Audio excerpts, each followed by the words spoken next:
You know what, you never know when Mom has the camera on. She likes to play this roulette of, yeah, with the camera. But anyway, today we're going to make some baked Parmesan yellow squash rounds.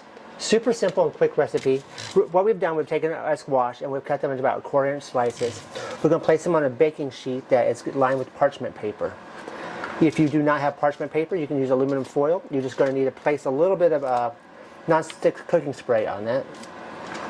And we preheated our oven to 425 degrees. Now, if you like these recipes, please take a moment to like, subscribe, share. We'd really appreciate it. The more you share, the more you comment, the more YouTube kind of shows our recipes to everyone.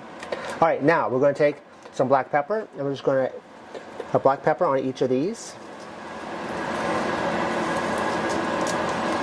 It's going to have a lot of flavor. To that, we're going to top each of them with some garlic salt.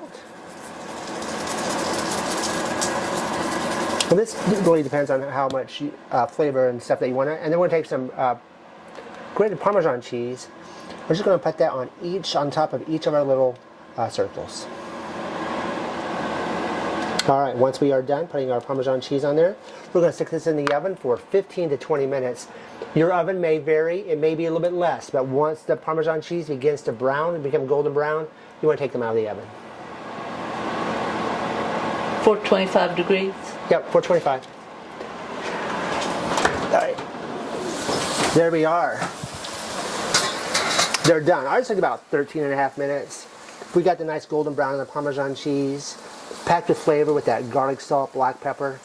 We hope you enjoyed this recipe. Take a moment to like and subscribe, and hopefully I'll learn to talk by the next video.